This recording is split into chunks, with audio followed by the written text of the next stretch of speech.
Assalamualaikum warahmatullahi wabarakatuh. Pada video kali ini kami akan mengajarkan dan memaparkan tentang materi yaitu Determination of Friction Coefficient of Pipe of Various Diameter. Pada bab 1 yaitu tujuan pengamatan akan dijelaskan oleh teman saya. Oke, baik.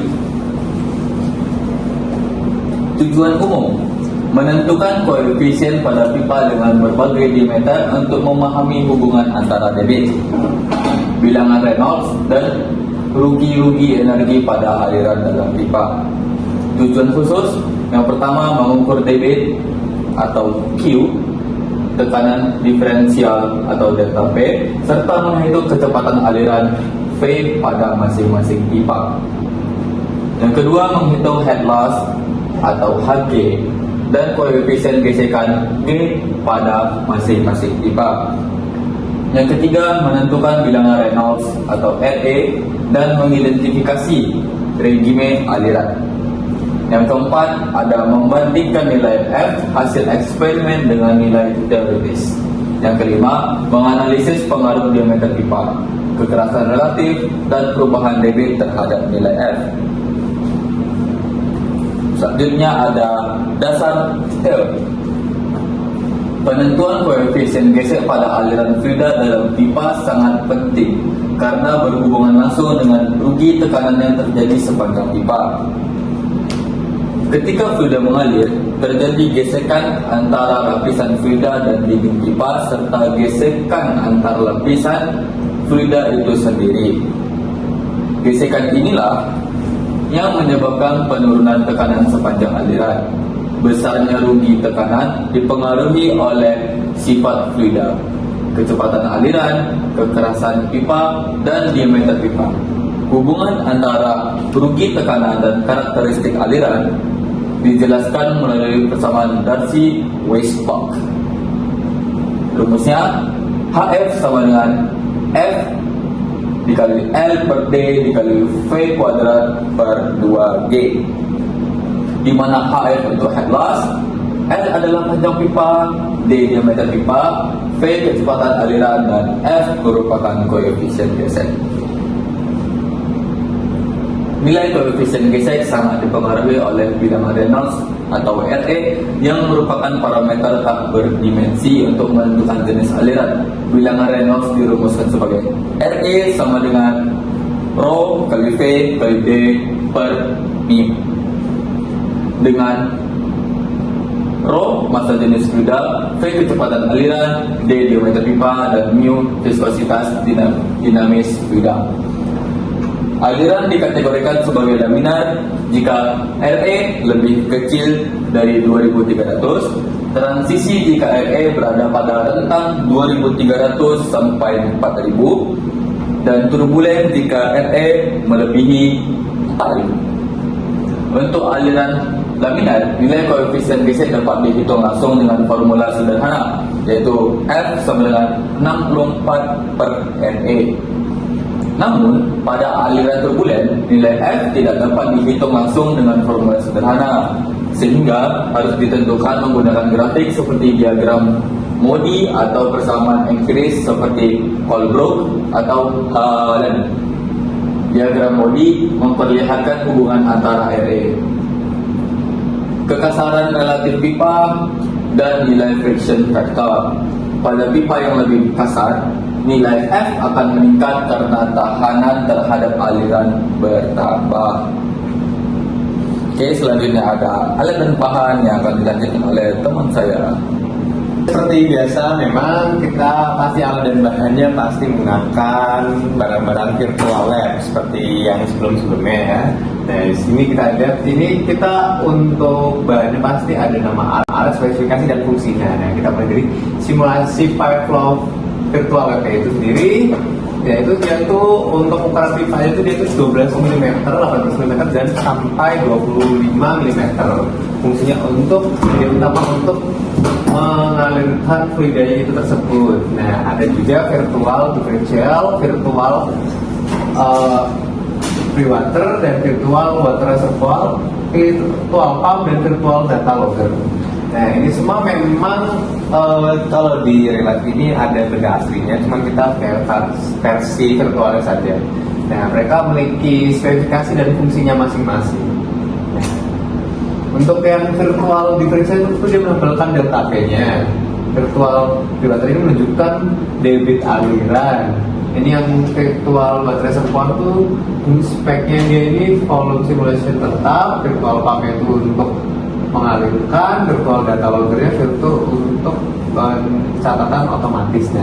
Untuk fungsinya, untuk yang diferensial itu untuk mengukur perbedaan tekanan antara titik pada pipa.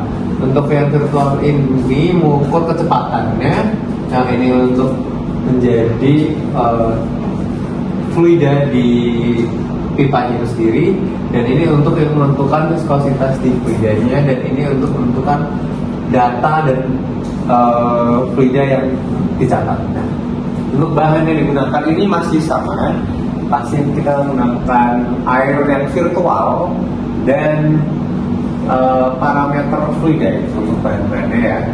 Air virtual untuk pasti gunanya untuk properti untuk menjalankan alatnya tersebut. Itu juga yang ini. Nah, untuk prosedurnya seperti apa? Nah, untuk prosedurnya ini yang pertama ini pastikan seluruh sambungan pipa tidak ada yang mengalami kebocoran. 2. Mulai simulasi dengan menekan tombol power on. 3. Tunggu sampai air ke valve. 4. Pilih nomor pipa yang akan digunakan. 5. Catat dari nilai manometer tersebut. 6. Catat capaian waktu pada timer. Dan 7. Ulangi langkah 4 sampai 6 pada pipa 2, karena pipanya ada 2 tidak hanya 1, makanya itu diulangi seperti yang sama tadi, dan olah data pada tabel yang telah disediakan. Nah, itu untuk prosedurnya.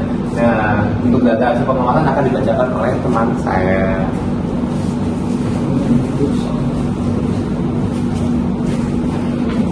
Selanjutnya adalah data pengamatan. Dari pengamatan ini kita mendapat sebanyak 5 data mentah. Pertama ada diameter dari pipa, lalu ada sound area, lalu delta H, manometer reading, dan terakhir ada waktu yang dibutuhkan dari feeder.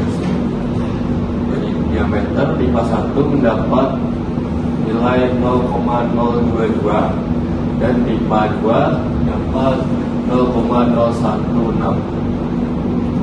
Dari data mentahan ada data tambahan, yaitu panjang pipa atau L yaitu 1 meter. Kedua, volume pengukuran atau V yaitu 0,0000151 meter kubik per second. Kedua, ada pengolahan data. Dalam pengolahan data kita menggunakan 4 rumus untuk masing-masing pipa. Pertama adalah mencari Q aktual dengan rumus A kali R per T. Kedua ada rumus V atau sama dengan I aktual per A. Ketiga HF atau head loss dengan rumus F kali L kali V kuadrat per 29 kali B.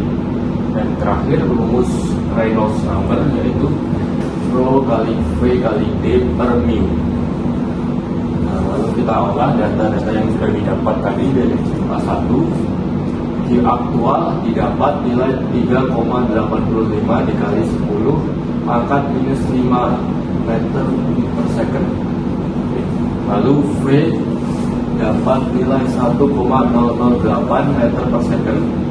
Ketiga, head loss dapat 0,0289, dan terakhir Reynolds number yang didapat dari pipa 1 adalah 14.686, yang artinya pipa 1 memiliki aliran turbulen.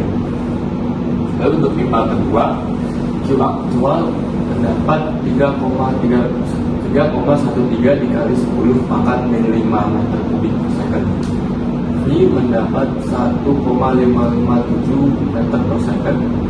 F atau koefisien Giessen mendapat 0,039, dan terakhir Reynolds number dari pipa 2 16.400 sekian, yang dimana pipa 2 sama seperti pipa 1 dapat rezim aliran yaitu turbulen.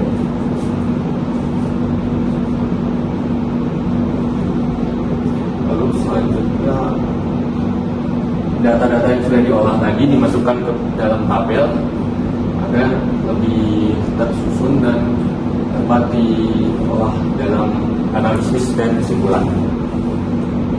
Selanjutnya pembahasan akan dijelaskan oleh teman saya. Oke, selanjutnya yaitu pembahasan dengan hasil perhitungan tabel yang sudah dijelaskan tadi.